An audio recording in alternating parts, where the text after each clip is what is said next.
तो जो गुरु थे वो बड़े संत सेवी थे, उनकी संत चरणों में बड़ी निष्ठा थी। अब जब वो शिष्य था उसके गुरु चरणों में तो अपार प्रीति है, लेकिन जब गुरुदेव कहते थे ना कि भाई संतों को हमसे भी अधिक करके जानो मानो, राम ते अधिक राम करी दासा, तो कहीं ना कहीं यहाँ वो थोड़ा अटक जाते थे। ये सिद्धांत पूर्ण रूपेण भीतर जाता नहीं था। अब गुरुदेव भी रोज विचार करते थे भाई इसको समझाऊंगा, किसी दिन समझाऊंगा, लेकिन उसकी अपार प्रीति थी, उसकी बड़ी निश्चल प्रीति थी। बस कहते कहते कह नहीं पाए, नहीं कह पाए। थोड़ा बहुत कभी समझाया, वो समझा नहीं। कभी गुरु ने विचार किया कि भाई किसी दिन इसे सिद्धांत समझाऊंगा, लेकिन नहीं समझा पाए। एक दिन शिष्य को कुछ समय के लिए कहीं जाना पड़ा। शिष्य ने गुरुदेव से आज्ञा मांगी। गुरुदेव ने कहा ठीक है, हो आओ, जब लौट कर आओगे तो हम तुमसे एक विशेष बात कहना चाहते हैं। जब लौट कर आओगे तो एक विशेष बात तुमसे कहना चाहते हैं। शिष्य गए। अब दैव योग से शिष्य के लौटने से पहले गुरुदेव का शरीर शांत हो गया। जैसे ही शिष्य नगर में पहुंचे तो गुरुदेव के देह का अंतिम संस्कार करने के लिए उन्हें ले जाया जा रहा था। शिष्य की ऐसी श्रद्धा थी, गुरु के वचन में ऐसा विश्वास था कि गुरुदेव ने मुझसे कहा था जब लौट कर आओगे तो मैं तुमसे कुछ कहूंगा। ये मेरे गुरु का वचन है और गुरु का वचन तो अमोघ है, वो किसी भी प्रकार निष्फल नहीं हो सकता। शिष्य ने जाकर वहीं मध्य मार्ग में रोक दिया उस शव यात्रा को और कहा रुक जाइए, गुरुदेव इस प्रकार नहीं जा सकते। अब लोगों ने सोचा कि भाई बड़ा प्रेमी है, बड़ा अनुरागी है, इसलिए थोड़ा बौरा गया है, उसको शांत करने का प्रयास किया, लेकिन वो तो अपने सिद्धांत पर अविचल, उसकी श्रद्धा तो अटूट कि गुरु इस प्रकार से जा ही नहीं सकते। उन्होंने मुझसे वचन दिया था, गुरु का शब्द न मेटे कोई, कहे नानक नानक हरि सो। अरे शिष्य भगवान को कमा लेता है गुरु के एक शब्द पर। अगर कमाना चाहे, अगर समर्पित हो ना, तो गुरु के एक शब्द पर शिष्य भगवान को कमा लेता है। भगवान हाथ में आ जाते हैं गुरु के एक शब्द से।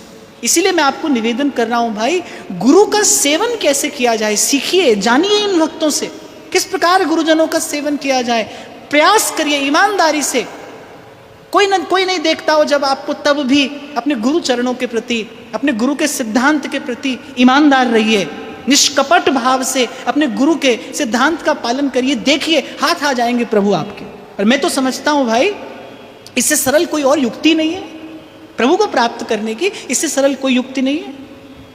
पूर्व भी मैंने आपको प्रसंग सुनाया था सांदीपनी मुनि का। भगवान के गुरु चरणों को छोड़ा नहीं। उन्होंने कहा कि बेटा जा, मेरा प्रारब्ध है, मैं विक्षिप्त हो जाऊंगा। बोले प्रभु यदि आपके प्रारब्ध में विक्षिप्त होना है तो फिर मेरे प्रारब्ध में मैं विक्षिप्त गुरु की सेवा स्वीकार करता हूं, पर मैं आपको छोड़कर नहीं जा सकता। मुझे जो मिलेगा वो आपके चरणों से मिल जाएगा। और क्या मिला? क्या मिला? ऐसी अद्भुत प्राप्ति जो त्रिलोकी में फिर ना किसी को हुई ना होगी। भगवान शिष्य बने। गुरु ने प्रसन्न होकर कह दिया कि तुझे केवल भगवान मिलेंगे नहीं, भगवान तेरे शिष्य होंगे, भगवान तेरा चरण स्पर्श करेंगे, भगवान तेरे चरणों की सेवा करेंगे। तुझे भगवान का गुरु होने का गर्व और गौरव प्राप्त होगा। भगवान तेरे शिष्य होंगे। तू ऐसा शिष्य हुआ मेरा कि इससे कम तुझे कुछ देना नहीं चाहता मैं। जा प्रभु तेरे शिष्य हो। और सांदीपनी के शिष्य श्री कृष्ण हुए। ये गुरु चरणों की सेवा की महिमा है भाई। पर कैसे की जाए गुरु चरणों की सेवा? गुरु चरणों की सेवा की विधि यही है कि गुरु के सिद्धांत को निष्कपट भाव से समर्पित हो जाइए। बस शिष्य ने रोक लिया सबको कि नहीं, इस प्रकार नहीं जा सकते गुरुदेव, मेरे गुरु ने मुझे वचन दिया है। मेरे गुरु का वचन कैसे निष्फल हो सकता है? मेरे गुरु का वचन अमोघ है, वो इस प्रकार व्यर्थ नहीं जा सकता। और हठ पूर्वक, बल पूर्वक अपनी भक्ति की शक्ति से ले आया गुरु के उस देह को, मृत देह को पुनः वापस कुटिया में। तो शिष्य का ऐसा गाढ़ा विश्वास, वो गुरु के मृत देह को घर लौटा लाया और गुरु के चरण पकड़कर बैठा है। गुरु के उस मृत देह के चरण पकड़कर शिष्य बैठा है कि आप इस प्रकार अपने वाक्य को निष्फल करके नहीं जा सकते। मेरा सारा का सारा जीवन केवल इसी सिद्धांत पर रहा कि आपका वचन मेरे लिए अमोघ है। गुरु का वचन अमोघ है, गुरु का वचन निष्फल नहीं जा सकता। आप इस प्रकार कैसे अपने वाक्य को, अपने भाव को अपूर्ण छोड़कर जा सकते हैं? कहते हैं प्रेमाश्रुओं से धो दिए गुरु के वो चरण, मृत देह के चरण धो दिए। और कभी कभी अनहोनी होती है कि ये ऐसा भाव का देश ऐसा है, कभी कभी यहाँ कुछ ऐसा होता है जो मन बुद्धि के पार है, जो मन बुद्धि से परे है, जो इस प्रकृति से अतीत है। तो कभी कभी अनहोनी होती है भाई, अनहोनी हुई, गुरु को लौटना पड़ा। एक और बात मैं आपको बताऊं, शिष्य पुकार रहा था किसे? वो उसी गुरु तत्व को निर्देश करके अपनी प्रार्थना कर रहा था। वो जानता था कि वस्तुतः गुरु कौन है। मुझसे ये कहने वाला कोई मनुष्य नहीं था कि तू लौट कर आ, मैं तुझसे कुछ कहूंगा। गुरु के मुख से भगवान बोलते हैं भाई। भगवान ने स्वयं कहा, आचार्यम माम विजानियात। ये जो आचार्यों का प्राकट्य है, ये गुरु तत्व का ही तो प्राकट्य है, ये कृपा शक्ति ही तो भगवान की प्रकट हुई है। इसीलिए व्यास जी एक बड़ी पते की बात कहते हैं, संत सभय गुरुदेव है, व्यास ही है प्रति। आदि अंत सब काल में ए भक्तन की रीत। व्यास जी कह रहे संत सभय गुरुदेव है, व्यास ही है प्रतीति। तो गुरु तत्व ही प्रकट है भाई। उसी गुरु तत्व को उद्देश्य करके उस शिष्य ने पुकारा था कि मैं जानता हूं कि मैं किसी मृत मनुष्य के जीवित होने की प्रतीक्षा लिए नहीं बैठा हूं। वो तो गुरु तत्व को पुकारता था। और गुरु और गोविंद में न भेद कराई। यदि गोविंद प्रकट हो सकते हैं तो फिर गुरु प्रकट क्यों नहीं हो सकते? सेवक जी ने भी तो ऐसा ही कहा था श्री चतुर्भुज दास जी से कि आपकी बात में स्वीकार करता हूं कि श्री महाप्रभु अंतर ध्यान हो गए, लेकिन अंतर ध्यान होने के पश्चात यदि गोविंद अपने भक्त को दर्शन देने आ सकते हैं तो गुरु क्यों नहीं आ सकते? और आना पड़ा, गुरु को आना पड़ा लौटकर। पुनः जीवन धारण किया गुरु ने और उठकर उस शिष्य को सर्वप्रथम तो हृदय से लगाया और कहा कि मैं केवल एक ही बात तुझे कहना चाहता था पुत्र, तुझे केवल एक ही बात कहना चाहता था कि संतों को हमसे सदा अधिक करके जानना मानना। हमने जो पाया है वो केवल इन्हीं संतों की चरण धूलि का सेवन करके पाया है, बिना महत पाद रजो विषेकम। व्यास जी तो बड़ी प्यारी बात कहते हैं, साधु चरण रज मांझ व्यास से कोटिक पतित समात।